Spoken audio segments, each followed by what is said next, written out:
Hello there, this is Zam. Samsung is going all in, so we're just less than a couple of weeks away from the Unpacked event where Samsung will unveil their new foldable phones. But the Galaxy S23 Ultra, despite being 6 months away from getting official, continues to steal some of the spotlights.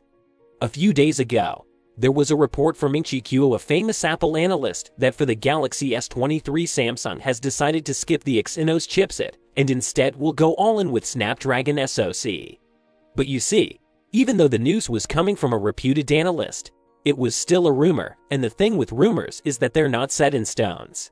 But that will no longer be the case because Qualcomm has officially confirmed that Samsung will use the Snapdragon chip worldwide for the Galaxy S23 lineup. Qualcomm and Samsung have signed a new deal extending their partnership to 2030. But what's interesting is that the CEO of Qualcomm said in a session that about 70% of Galaxy S22 units come equipped with Snapdragon chips, but that number will go much higher with the Galaxy S23 and beyond. And as per the deal, Snapdragon chipsets will now be used in far more Samsung products than ever before, including laptops, tablets, wearables, and more.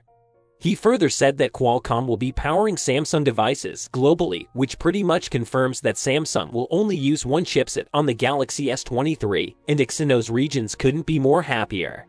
So does this mean it's the end of the Exynos? Well, Samsung says no. If you remember, Samsung is resurrecting their chipset division by making custom Exynos chips specifically for Galaxy phones similar to Apple with their A series chipset. In fact, Samsung has even hired an ex-Apple engineer who was a major player in the development of Apple's custom chipsets. That engineer is demanding to be fully in control of their own team and to choose which employees to bring onto the said team. Samsung is hoping that the expertise of this ex-Apple engineer will be crucial for their revival, and they are planning to make a comeback in 2025. Until then, all Samsung flagships will use the Snapdragon chipset worldwide. With that said, we also have some information about the periscope zoom camera on the Galaxy S23 Ultra. You see, the main camera on the S23 Ultra is seeing an upgrade from 108 meg to 200 megapixel.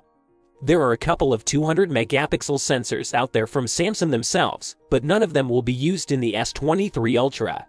Samsung will launch a new 200 megapixel sensor that they will exclusively use for their own devices. So now, a lot of you may be wondering if we are going to see an upgrade in the periscope zoom camera as well. The answer is no. Galaxy Club, which has a great track record, reports that Samsung will use the same periscope zoom camera setup on the S23 Ultra that they used on the S22 Ultra, which means a 10 megapixel periscope lens with 10x optical zoom. The second zoom lens will also be going to be the same, and that is a 3x optical zoom camera. By the way, both the S23 and S23 Plus will also see the same 3x optical zoom camera again. Of course, with that being said, do consider subscribing. I'll see you in the next one. Peace out.